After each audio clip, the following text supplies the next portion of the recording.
Hello, everyone, and welcome to the Journey Success Stories podcast. My name is Jennifer Sheffel. I am your host, and today I am granted the wonderful guest of Kurt and Ashton Reynolds. So today we're going to be talking about a great nonprofit, and they're going to be telling you all about it, the why, and what do we do with this nonprofit. But even though it's a nonprofit, there's all sorts of different journeys within it because there's requirements within nonprofits, and they're going to share that journey with you, challenges, best practices. So definitely make sure that you like and subscribe so you can get notifications as we have new shows, conversations, and drops like this one, because we want you to have all the great information of what's going on in our region. So Kurt, Ashton, welcome to the show, and thank you for being here.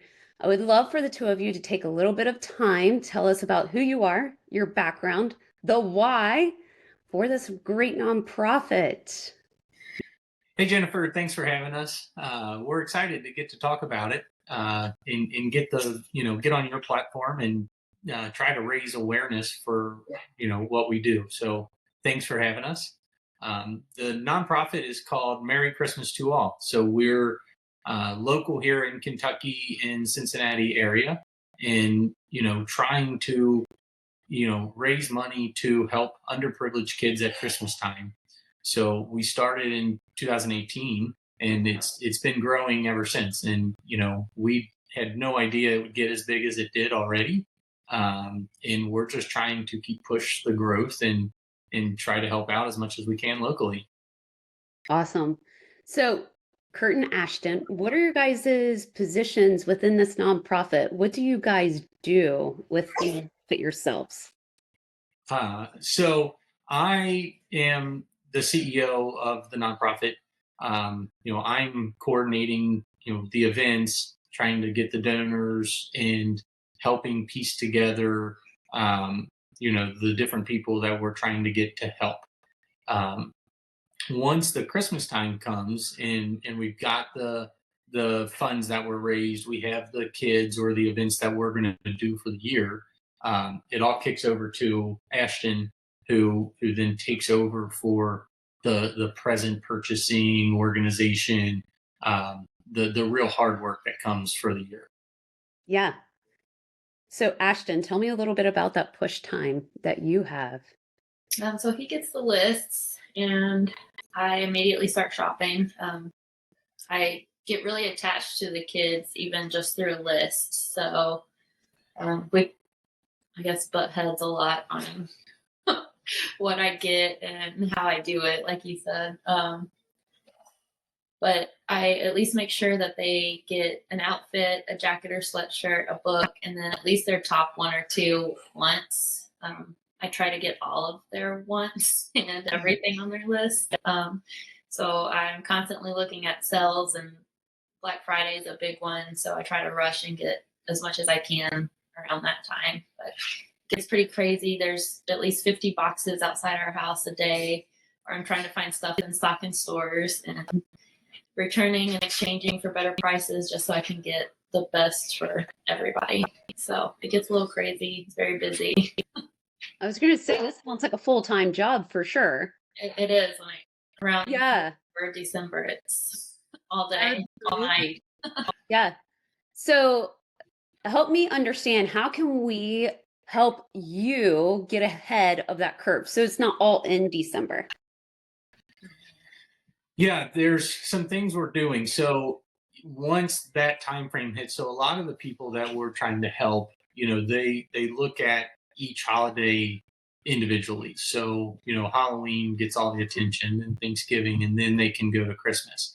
And we've got a form that we have them fill out. So it says what I like, what I need, what I'm into, and what I read. So they fill out this form, and it lets us know what the kid is into, and how we can go about shopping. Then Ashton mentioned getting a book. So one of the other pieces that we're trying to help at Christmas time for the kids, but another mission that came in was literacy rates. So there's studies that tie reading to children, especially when they're younger, to doing better in school and get better scores on their ACTs. And the underprivileged community doesn't read enough to the kids. So we donate a book to every child to try to encourage the reading, whether it's a baby book that a parent can read, or a Harry Potter book that a kid would want. So we add that in. So it gets very time consuming trying to piece all this together. So this year, for the first time, we're trying to do some other things earlier, to get that to give the time, not only to buy, because when Ashton buys it, not every place sends it overnight. Things get canceled. It's really difficult sorting, um, and and takes a while. So some of the partnerships we're doing to add some of these pieces, we can actually start it earlier. So this year we're targeting, trying to piece some stuff together in September, so we can get this, and then the normal things like baby dolls and stuff, monster trucks, already having a bunch of that stuff, so we can just start sorting when the time comes. Awesome. So, where do you guys find is generally your biggest challenge? Is it getting the list? Is it the cancellations because of the supply chain issues that we've been experiencing the past couple of years? Like, what would you guys say is probably that biggest challenge right now in fulfilling these dreams? The list, getting the list sooner would be great, but I know it's not always possible. Then knowing what we have, like the toy drives, being able to sort those sooner would really help, because I would have an idea of when I get the list, I can go through it and be like, oh, we already have that or this. So for me, it would be that. I don't know. Yeah, the sorting in that type of thing, because a lot of our different giveaways or different events we're doing, or the schools that we're partnering with, hey, we need this stuff by a certain day, because they either have to get it to the families or have to do things for the people to get the gifts. In one of our new partnerships with the DAV, there's a day where we're doing the whole kit and caboodle, so you have to get it ready by then, which makes it really difficult. The sorting, the tracking. So when we buy the stuff for the kids, they've got a list that's kept up with, that each kid, here's what they've got. Then when the presents come in, we've got to sort it and you get it. And then there's cancellations. There's, we ordered one size, they sent a different one. So it's all in a compressed time, which makes it very difficult. And we're lucky, and blessed that our friends have taken on this mission and help. So Ashton gets help from friends to come and sort it and stuff. But that's a huge hurdle every year, trying to keep it all together and organized. Yeah. Well, and off the top of my head, I'm sitting there thinking, oh my gosh, I could probably get 30 people to come and rally together and help you with this, in like no time, like set a date and we'd all be there. So, as you're helping our community, which again, thank you for doing this, because it is such a heartfelt love that goes out to those that don't sometimes even have Christmas, which I can't even imagine. But as far as that impact to our community, is there generally like a certain amount of money that you guys would love to have raised to reach maybe a particular goal, or more people being helped? Or what is kind of that goal that you guys would also maybe like to achieve and for us to help you to get to? Yeah, our goal is to try to get as many kids as we can. So it starts with money or the toy drives and things like that. And we don't put set numbers out every year of like, hey, we're going to help X amount of kids. We're pushing the budget as far as we can, to do it, and that's our goal, is to help as many people as we can. And coming down to the wire, I throw curveballs at her all the time of, hey, so and so reached out, they want to donate, or we get a lot of people who say, instead of donating, can you pass me the family, or three kids, or however it works, and then they do the shopping. So even once we have our list finished and kind of organized, if we get more money or more people offer something, we're going out and trying to add on more kids and stuff. And there's always people reaching out late of, we had this thing happen and can you help? And and our inclination is always to say yes first. Right. um, Even though it's always difficult to do things at the last minute. um, and we're trying to get a little more organized on the front end to not have these last minute things come up. But the ending goal is always just to help as many as we can. So and that usually starts with money or toys or donations like that. Yeah. So what kind of help could we do on that front end to try and hopefully alleviate some of that heartache and pain on the back end? um, Supporting the stuff we do throughout the year would be the first one. So every January we do a gala. Uh, Mm. it's been over at Davoo the past few years and is a wonderful event. It's black tie optional. Everyone's dressed nice and it goes really well. September we do a golf outing. That too is at Davoo. They've been a great partner for us the past few years, and help raise some money, which is incredible. Um, so supporting in those two, events, those are our two biggest money makers. Then every December, there's a toy drive and different things that people locally have gathered together to help. And that's been such a blessing for us is to see the people that we didn't even know when we started it that Mhm. saw the mission and have joined on year after year to help. And that's just been incredible to see. And all of a sudden now we know them and gotten to know those families and companies too. And that's been awesome. Yeah, absolutely.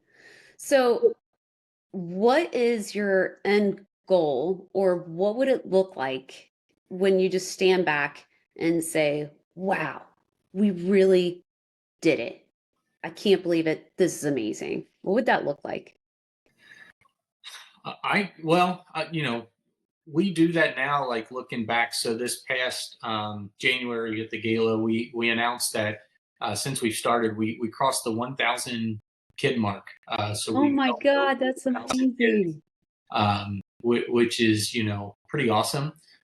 Because when it started, we thought we'd help a couple families or a few kids a year, and the way everyone jumped in and helped and supported us right away launched it way faster than we thought we could have.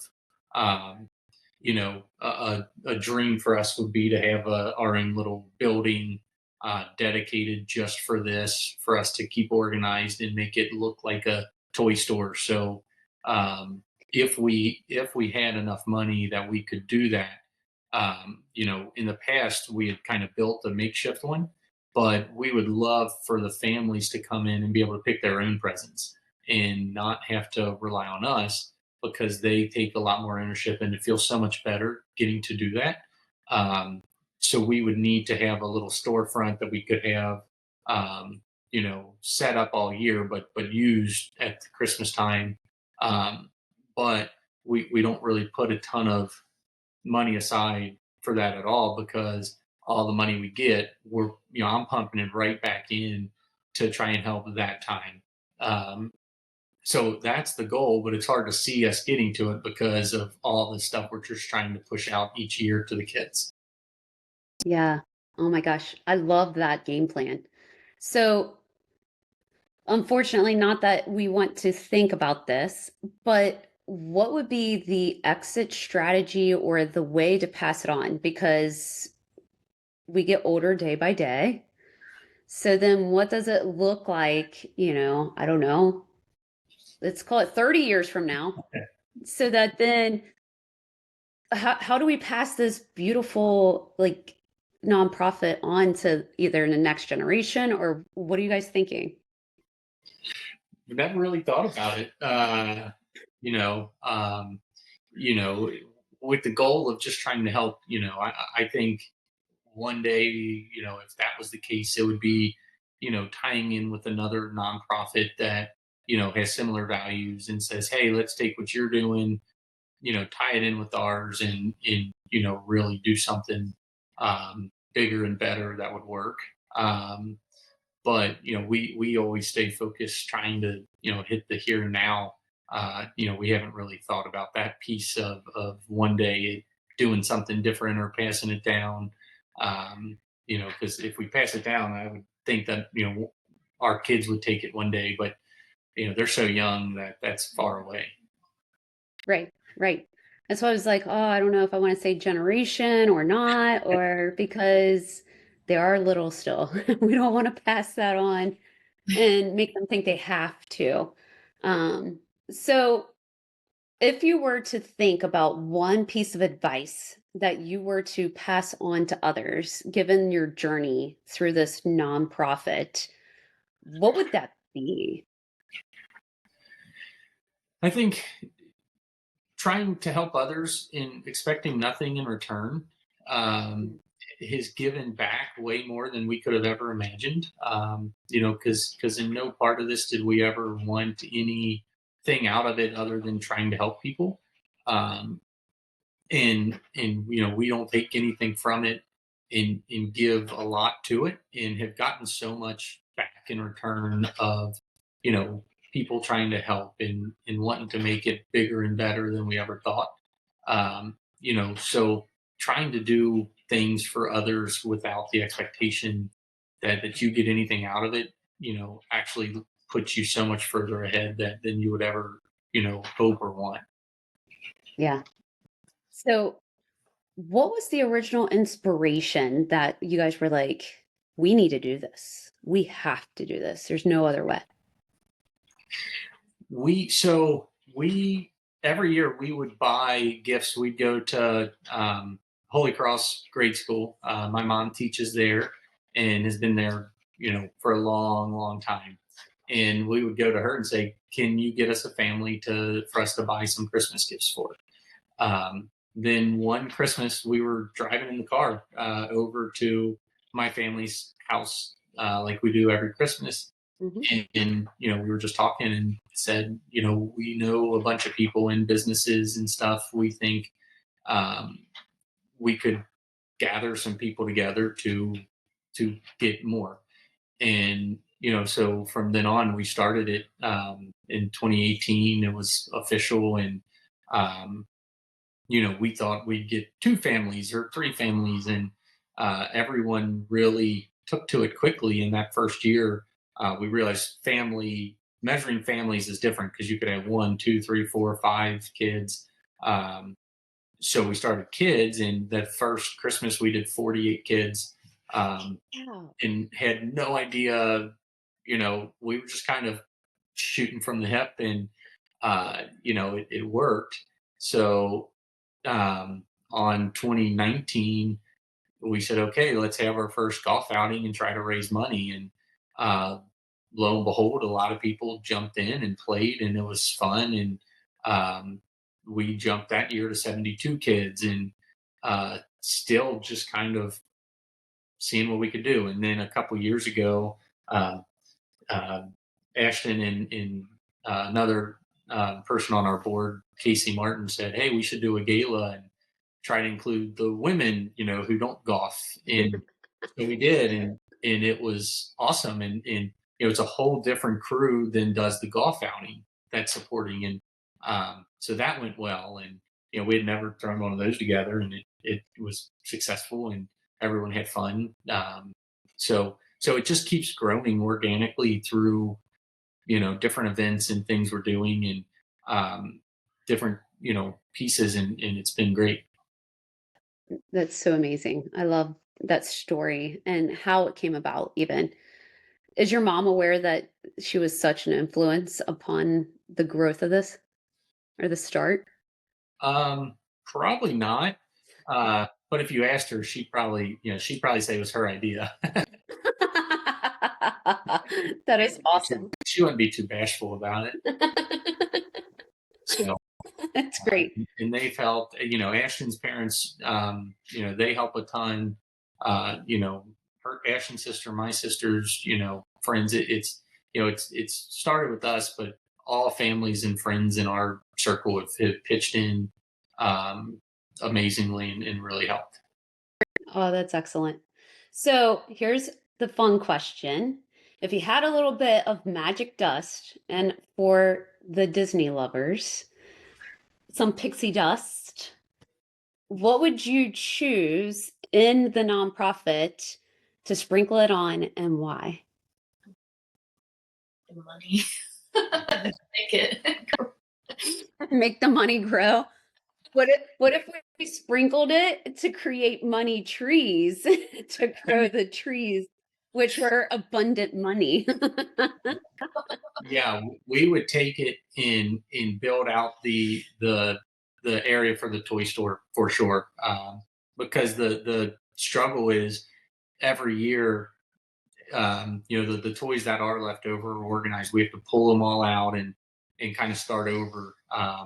Throwing that pixie dust on, a 3,000 square foot place where it could be a storefront with a little in the back for us to store the stuff, Yeah. to allow the people to come in, and shop and do their own stuff. That would be so cool to do. Um, you know, of that, that dream we would have. That would be awesome. Yeah. I'm thinking it would have to have a greenhouse in the back in order to have extra money trees to continue to grow and prosper. I think that would be great with padlocks because you want to keep everybody out. So, what is most inspiring to you today?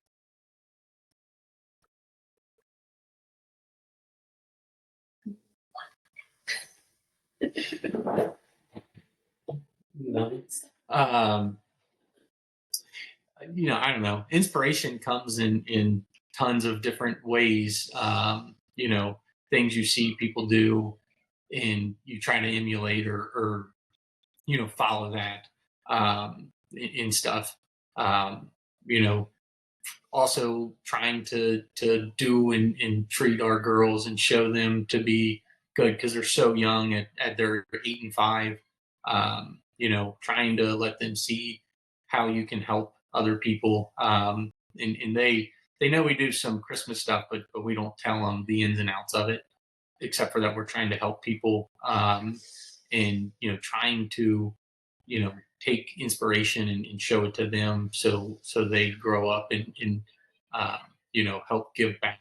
And in the end, that's the goal, is to raise them to be the best they can be, and letting them see things that we're doing really helps encourage that.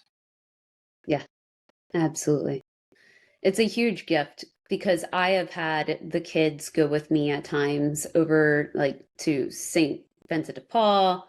Um, I mean, Ronald McDonald House to prepare and to feed other kids and families and just all sorts of things, help out at the food shelters and stuff too, just so that they can see there's others out in this world that really need that helping hand.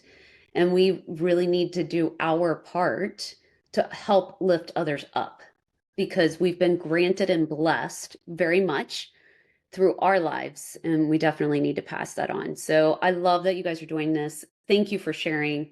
But most importantly, for those like me who want to help and to maybe be one of those sorting Santas with Ashton, how can we help? Where do we go to find out more? What do we need to do? Yeah, so come to the website. So christmas2all.com is the fastest way to contact us and be in touch. There's also donation buttons on there. We're going to put the flyer up for the golf outing this year soon. September 20th at Davoo is the golf outing. It's a real fun thing to come play. I play in a lot of golf outings, and I think ours is one of the better ones. And so doing that or contacting us through the site is the best way to do it. We have Facebook too, and a lot of the flyers go up there. Excellent. Love that. Ashton, I think as they are golfing, we should have a room in the back of the clubhouse or something with like nails and I don't know, blowouts and getting massages or something. That would be, Or like some kind of Christmas in July. yeah, that would be good. Ashton has time at the golf outing. She's the cart girl, so she drives around giving out fireball shots and having a good time. That's what I like to do at golf courses too. Is to drive around, have some fun, and maybe take a couple of drinks and yeah, provide people with other things. Well, this was a great conversation. I really enjoyed hearing your guys' story, getting to know more, as well as how can we in our community help and to even continue to lift up our community to another level. So thank you guys for sharing. Greatly appreciate it. Also, just to encourage all of you that are watching to save this show, come back, watch it again, because Kurt and Ashton, they really had some great insights and ideas as to how to help them. So look them up on Facebook as well as the website Go and Give, because we want to continue to lift up our community. So don't forget to like and subscribe to our channel so you can get notifications every time a new conversation drops, just like this one. And thank you to everyone who has joined us today. And a special thank you again to Kurt and Ashton, not only for lifting up our community, but for taking the time out of your guys' busy schedules for being here and being with us today. We really appreciate it.